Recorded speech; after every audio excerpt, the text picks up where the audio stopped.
Monsieur le Président, Monsieur le Ministre, mes chers collègues, la France entière est traumatisée par la multiplication des actes antisémites dans notre pays.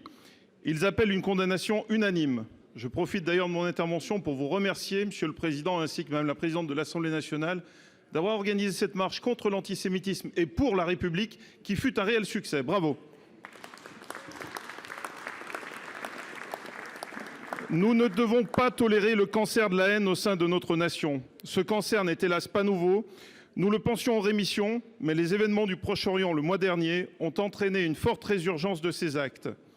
Monsieur le ministre, pouvez-vous nous donner le bilan exact de ces agressions ? Combien ont fait l'objet de poursuites et de condamnations?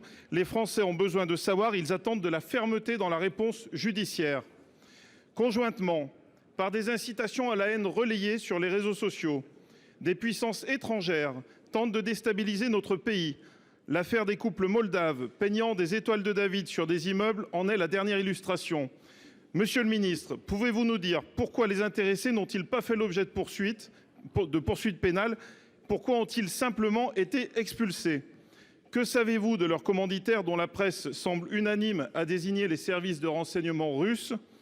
D'autres actions similaires de la part de ces mêmes services ont-elles été identifiées au cours de ces dernières années?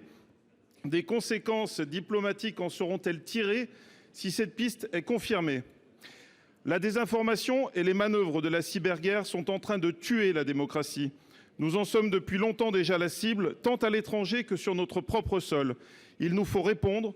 Comment le gouvernement lutte-t-il contre les tentatives étrangères de désinformation? Je vous remercie.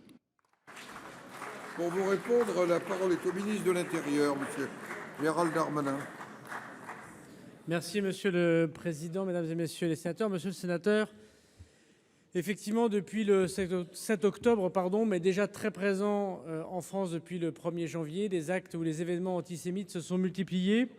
À l'heure où je vous parle, c'est 1762 événements ou actes antisémites qui ont été constatés par les policiers et gendarmes extrêmement nombreux. Vous le savez, plus de 10 000 personnes dans les 950 lieux que les Français de confession juive fréquentent le plus, notamment les écoles ou les synagogues, qui ont donné lieu à 571 interpellations, dont 130 étrangers. Je veux dire que sur les 130 étrangers, les 45 qui étaient étrangers en situation irrégulière sont tous mis dans les centres de rétention administratifs et on a commencé leur expulsion du territoire national. Les autres se voient retirer leur titre de séjour de façon systématique à ma demande. 8 952 signalements sur Pharos, la plateforme numérique du ministère de l'Intérieur, qui a donné lieu à 350 judiciarisations. Vous me posez par ailleurs la question de cette affaire de couple moldave. Je mets couple avec un S. Qui serait l'auteur de ces graffitis d'étoiles de David qui auraient été posés sur un certain nombre de sites de maisons, d'appartements où des Français de confession juive habiteraient. Les deux couples ont quitté le territoire national. Le premier a été interpellé et expulsé en effet après des interrogatoires. Et puis nous avons des éléments extrêmement précis qui nous amènent à penser qu'en effet un commanditaire étranger est en responsabilité dans cette situation. Une information judiciaire a été ouverte. Ce que je peux vous dire, donc il y a donc des poursuites pénales, c'est qu'il s'agisse du commanditaire qui serait en effet étranger ou qu'il s'agisse de ces personnes qui venaient d'arriver sur le territoire national, qui ont été expulsées du territoire national.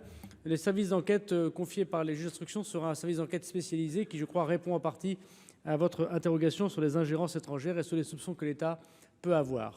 Je veux dire par ailleurs qu'il y a d'autres graffitis, des étoiles de David ou des croix gammées qui sont mis partout sur le territoire national, qui ne sont pas l'auteur, eux, de couples bulgares ou d'ingérences étrangères supposées, mais bien d'antisémites organisés qui sont interpellés et bien sûr déférés devant toutes les décisions prises par le parquet. Monsieur Rochette.